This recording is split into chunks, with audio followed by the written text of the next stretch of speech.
It's the 1920s and almost every major economy is booming.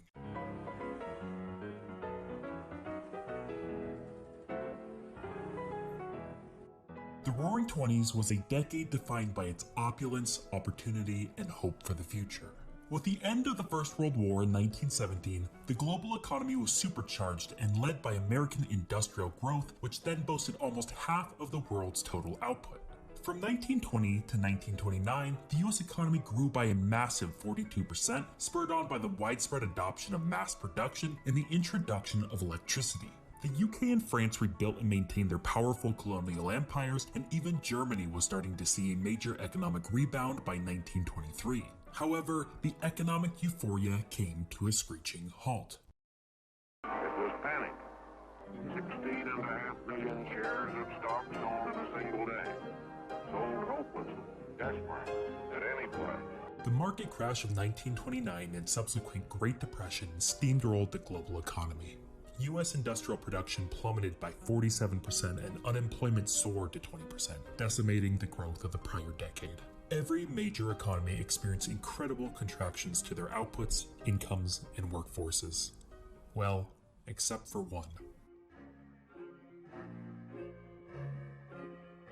Largely cut off from global economic banking and trade, as well as not being subject to demand shocks, the Soviet Union was a single country that didn't just get through the Great Depression, but thrived. Rather than contracting, the Soviet economy continued its dramatic economic and industrial boom, increasing its total industrial output between 1929 and 1934 by a whopping 50%, all while maintaining effectively zero unemployment. In light of such a major economic downturn and contrast, some Western economists praised the Soviet communist system, with some going as far as to claim its superiority over Western capitalism.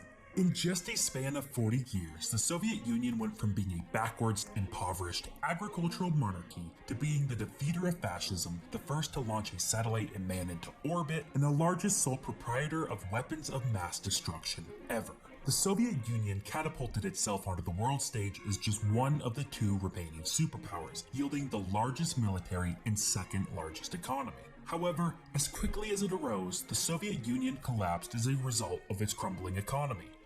But why? How is the once envied Soviet economy now in ruins, only to have left a bloodied print on human history? This is the story of the Soviet economy. To truly understand the Soviet economy and the path it ultimately took, we need to first understand the fundamental forces and conditions that caused it to arise in Russia in the first place. To do this, we have to travel all the way back to the 14th century. Following the fall of the Roman Empire, the dominant form of European governments was feudalism. Feudalism was a system in which a king would personally own all the land in the country. To maintain control and security, the king would then divide up the land and distribute it to a class of lords. In return for the land, the lords would then provide military for the king when needed. The lords would then make use of their holdings by forcing the vast peasant population to pay for living and working on the land by paying heavy taxes and performing extensive unpaid labor. This was called serfdom, and the peasants, known as serfs, were tied to the land, meaning they were not allowed to move away without the lord's consent. This system was designed to exploit the vast lower class and have the small amounts of wealth produced to trickle upwards to the elites. A system that acts in this way is known as an extractive economic system, and it is held in place by an extractive political system. The political system in this case was simple. The only people with control to change things in the country were the small group of lords and kings. Therefore, it was nearly impossible for the peasant situation to improve, since the elites had a vested interest for things to stay the same, and for a long time, they did. However, in the year 1346, in the port city of Tana, where the Don River meets the Black Sea in modern-day Russia, the first known European case of bubonic plague, or Black Death, appeared. Having been spread from China via the Silk Road, the plague quickly swept across Europe, killing nearly 50% of the population anywhere it went. The extreme loss of life of the peasant population shook the foundations of the feudal system to its core. With a new massive scarcity of labor, suddenly the value of peasant labor had skyrocketed, and thus the power to bargain. Faced with a shortage of workers, desperate lords across Europe started to try and steal one another's peasants by promising to require no extensive work and/or reduce taxes. This resulted eventually in a near, or in some places total, abolishment of unpaid labor, significantly increasing peasants' living conditions, wealth, and eventually power to demand further changes. By 1351, the English government, in an attempt to maintain the power and wealth of the elites, instituted a statute that punished peasants with prison time if they moved from their current lord's land. This would have the effect of fixing wages and unpaid labor requirements to pre-plague levels. Not willing to see their newfound freedoms go away, this culminated in the 1381 Peasant Rebellion in England, which saw the rebels taking London. Eventually, the rebellion was put down by the king. However, there was never another attempt to enforce the statute. This happened all over Western Europe, effectively creating a new, more inclusive labor market. Opposite to an extractive economic system, an inclusive one does not rely on the desires of the upper class, but on the equilibrium of markets. Therefore, wages cannot be artificially lowered, but rather workers are paid based on their value to their employer. While in the case of Western European peasants after the plague, the system was by no means inclusive. However, it was importantly less extractive than before. This small gain in wealth caused a small gain in power to act and organize in the future. Over time, this compounded until, when the time was right, a broad coalition of workers, soldiers, businessmen, etc. could then rise up to make demands or even remake the system to be more inclusive. When a coalition is sufficiently broad, it makes it so no one single group is able to make a power grab to cement themselves as the new elite, becoming equally as tyrannical as the old ones. Eventually, this led to secure property rights, a crucially important foundational element for the Industrial Revolution, which supercharged national economies and living standards for all that lived in them. This was the story of economic development in Western Europe. However, it contrasted drastically with Eastern Europe. Unlike their Western counterparts, the peasants in the East were more spread out, lived in smaller villages, and were less organized, while their lords controlled larger and more powerful swaths of land. In response to the labor scarcity caused by the bubonic plague, the Eastern lords snapped up more lands and added to their holdings, while also clamping down on the peasant population even more harshly. Since the Eastern peasants were less powerful, their rebellions either didn't happen or failed miserably. They didn't see any new freedoms afforded to them, but rather had even more taken from them. This was further exacerbated by the 16th century, when Western demand for agricultural products like livestock and wheat produced in the East grew rapidly. With this increased demand, the lords saw it in their best interest to place even tighter controls on the peasants, demanding more unpaid labor and levying even more taxes. The gap in wealth, power, and freedoms between the peasants in the West and East grew large. This fundamental divide in Europe compounded over the centuries. While in the West, the lower classes were eventually able to overthrow absolute monarchies and replace them with much more inclusive constitutional ones, or even republics, the Eastern Kingdom stayed almost exactly the same, or even became more extractive.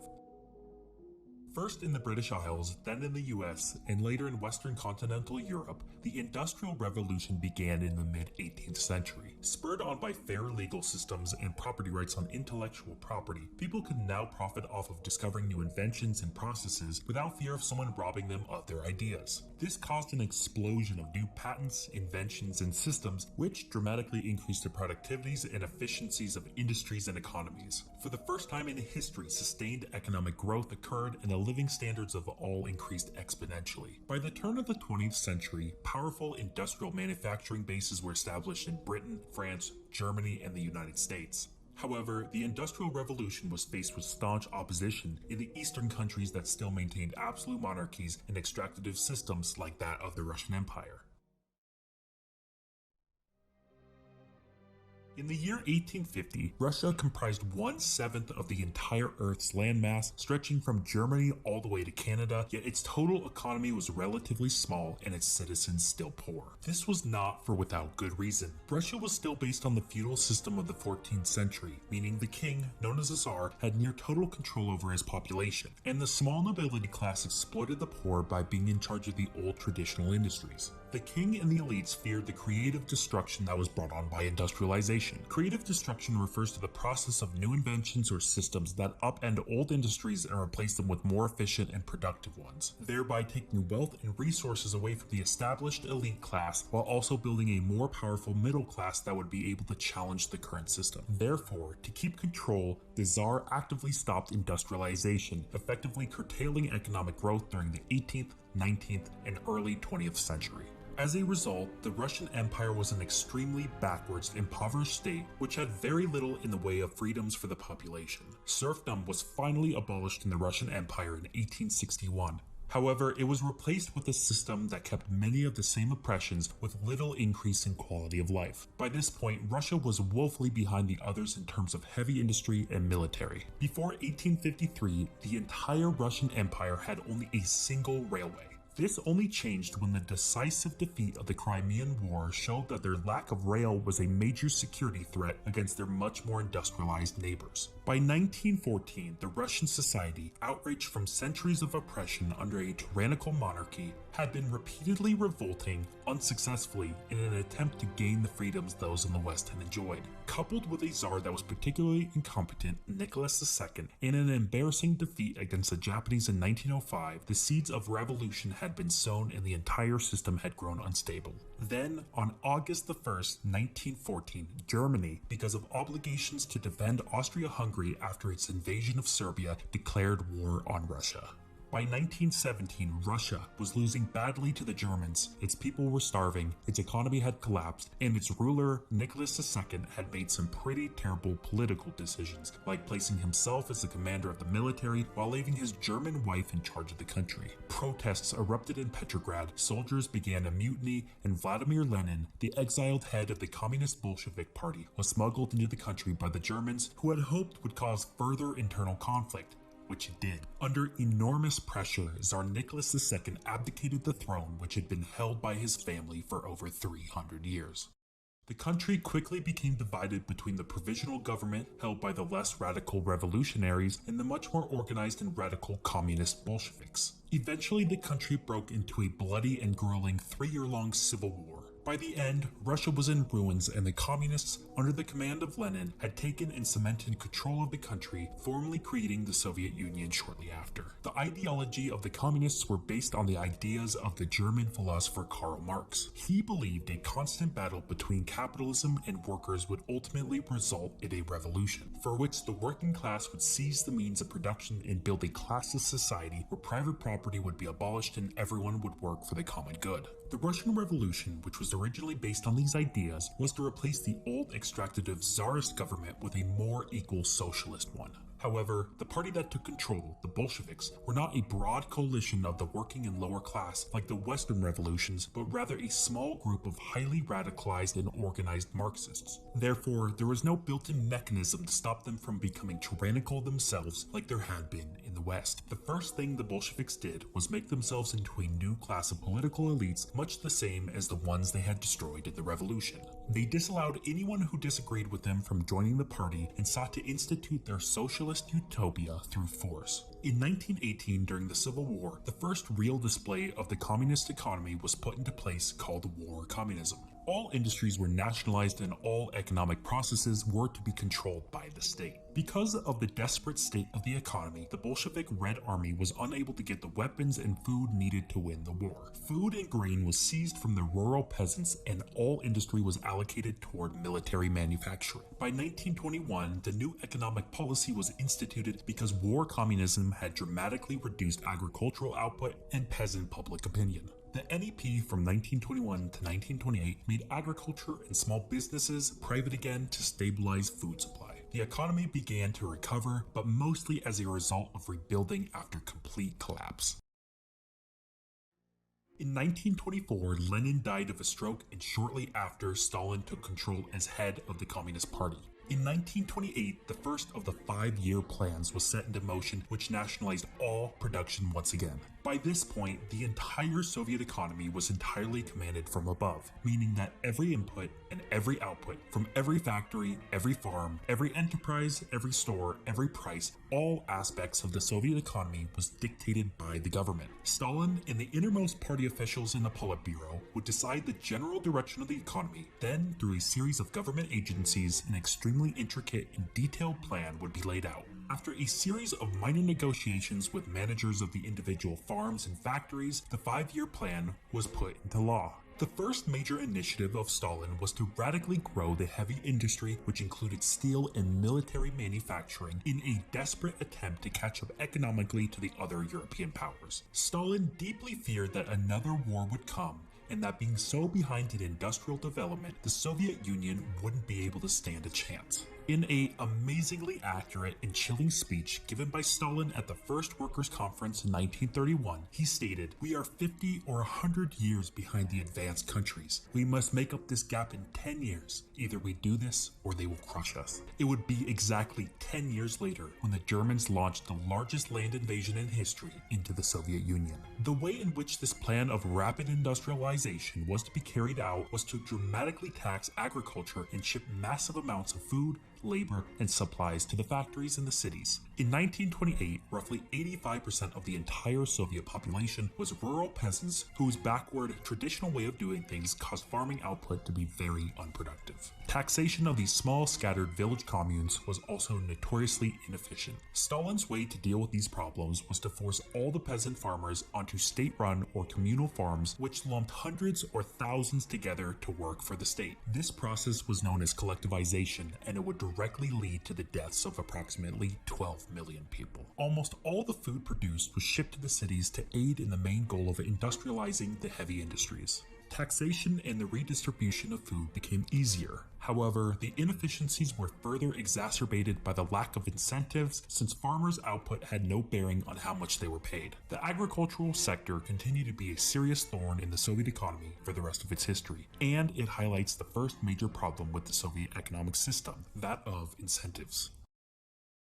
In a capitalist society, you have total freedom to change your job and work anywhere else that will hire you. If you work smarter or harder or longer, you provide extra benefits to your employer. Not wanting to risk losing you to another employer, they will reward you with increased pay or benefits. Thus, there is a built-in incentive toward doing more of your job or better. In the communist Soviet Union, there was little if any incentive to do so, since your wage was almost always locked to a specific rate. Even when later attempts to provide more incentives were rolled out by the government, the extra money workers would receive would be of little use. Since the Soviet economy was dictated from above, to keep the population content, prices were fixed and kept low. Output and prices were therefore not correlated with one another like they are in capitalist societies. That meant that the need for goods at prices set was much greater than the actual production of those items. This meant that items were almost always out of stock, and when they weren't, they would quickly sell out. This, along with the fact that the heavy industry was persistently emphasized more than the consumer goods manufacturing, and what you're left with is the inability to make use of any of the extra money afforded to you for doing a better job. Thus, incentives in the Soviet Union did not function well, and per-person productivity suffered. Despite this, the economy kept on steaming ahead. Between the time period of Stalin's first 5-year plan in 1928 and the start of World War II, the Soviet economy grew by 5.8% per year, almost doubling in size during a time in which Western economies stagnated. This was done by forcing the allocation of people from less productive industries toward more productive ones. By utilizing the massive peasant population working in highly inefficient village farms and moving them to highly productive heavy industry and construction, massive gains in economic activity were accomplished. Even if workers themselves were not very productive, increased output could be accomplished simply by dramatically increasing inputs. How do you make more steel? You just make more steel factories and give each more iron and workers. The Soviet economy grew rapidly, however the quality of that growth was very poor. This is shown precisely by the actions of the enterprise managers, who are the ones that were actually managing the individual farms and factories. When a 5-year plan was being created, the last step included negotiations between heads of industry and the enterprise managers about how much input was needed for the planned output. Since the enterprise manager's only concern was to reach the planned output, they did not care about being cost effective and thus always asked for as many inputs as they could get away with. One way the Soviet planners tried to increase productivity was to demand more output this year than last year with the same amount of inputs. The way they incentivized managers to do this was by making managers pay based on meeting the target output and giving a bonus for going over. However, managers were smart and almost always the actual outputs were either directly above the target or much below. This was for one major reason. While the managers would receive a bonus for producing more, they were also concerned about next year's pay. By producing well over the target this year, the planners would just make that output the target for next year, making the ability to get next year's pay that much harder. So if the target was achievable, the manager would stop producing when they reached it, or if it was out of reach, there was no reason to work for nothing, so they produced as little as they could get away with, hoping next year's target would be lowered. Inputs for a factory also included the total number of employees. Supply chains were also notoriously unreliable and sporadic. This meant that for much of the time, there was way too many workers with little to no work to be done. However, when supplies came, the excess labor was needed to pull through quotas. Therefore, enterprise managers would ask for as many employees as possible, never wanting to fire any workers, and even if they did, it was often difficult to do so since jobs were legally guaranteed in the Soviet economy. This meant that the average factory in the Soviet Union would have as many as twice the amount of workers as a comparatively similar one in the United States. So while unemployment was effectively zero, which is better than any capitalist society then and now, it was because of law and inefficiency rather than a byproduct of a more productive system. To make matters worse for productivity, when given new equipment that would eventually make the factory more productive, it would often end up going unused. This again was because of a lack of incentive by the enterprise managers to increase productivity. The enterprise manager would not profit off of this increased productivity, and he would personally risk not reaching target outputs this year since time would be needed to retrain and integrate the new equipment into the manufacturing line. Therefore, productivity gains were slow and stunted. Most of these incentive issues stemmed from another key issue, that of limited information. When planning out, in its entirety, an economy of an industrialized nation, what is needed to run things as efficiently as a market economy is complete and total information, for which the Soviet planners did not have. Unproductive and wasteful industries persisted as incentives were unable to be utilized by the planners to increase efficiency. The last and arguably most important failure of the Soviet economy was a lack of innovation. In the capitalist world, ever since property rights were established and maintained, there was an immense incentive to create a new invention or more productive manufacturing process because you could patent the idea and make a lot of money. Again, in the Soviet Union, with fixed wages, limited range of items to buy, and the fear of this in some way or another coming back to harm you, there lacked general incentives for Soviets to innovate. Innovation is what drives growth in developed economies. And so without organic innovation, the Soviet Union attempted to import innovation by buying advanced machinery to be utilized and to copy. This included the purchase of an entire factory when the Soviets contracted Fiat to build a high-tech people's car factory for them. However, this cost a lot, and the Soviets did not like relying on the West for anything, especially innovation. Coupled with an inefficient farming sector, which caused the need for mass food importation, and the costs piled up quickly. Luckily, the Soviet Union was blessed with immense natural resources, specifically oil. So when oil prices skyrocketed in the 1970s, they could offset a lot of this importation cost by just exporting oil. However, as oil reserves in Western Russia started to dry up and oil prices returned to normal, the importation costs again mounted and the economy stagnated. It was also at this point when the Soviet Union could no longer keep dramatically increasing inputs, as most of the population had now been moved from low productive industries to high productive industries, which ultimately was the main source of economic growth for the Soviet Union. Growth by the late 1970s slowed to just 2%, lower than that of the developed West. The only significant gains came from allocating massive amounts of capital toward the military. However, this was not enough, and the gap between the Soviet economy and those of NATO started to grow once again. The growth that kept citizens content about having little freedom started to wane, and the massively overweight political system of the Soviet Union put it on an irreversible track toward economic stagnation and eventually collapse. However, the seeds of the Soviet economic collapse had been planted before the nation even existed. Unlike the revolutions in Western Europe and the United States and their slow march toward greater rights and freedoms, the Bolsheviks that took control were not a broad coalition, and thus they became tyrannical. Left with unchecked power, they did not form new inclusive systems, but rather made new extractive ones with themselves at the top. By the 1960s, when the ability to just dramatically increase inputs for growth had ceased, and it was time for the government and economy to change so to allow for innovation and productivity gains, the change never happened because those in charge never allowed it to happen. Just like how the elites of the Russian Empire resisted the creative destruction of industrialization, so too did the elites of the Communist Party, as they resisted giving up any political or economic power that would have enabled these positive changes. This was because they knew doing so would reduce their personal power, wealth, and potentially even their lives. By the time Mikhail Gorbachev instituted real democratic reforms, it was already too late. The system was already cracking at the seams because of economic instability, and by letting go of some political power, the system collapsed in on itself and the Soviet Union ceased to exist. The story of the Soviet Union was ultimately one about its economy. The unprecedented and rapid growth that stunned the world was ultimately unsustainable and riddled with too many inefficiencies. But ultimately, the story of the Soviet economic system was one that warns against the perils of tyrannical governments that only care about self-preservation. The incredible growth of the Soviet Union early on was not about increasing the living standards of its people, but rather to protect those in power. Therefore, the Soviet Union's collapse was determined before it even became an official country.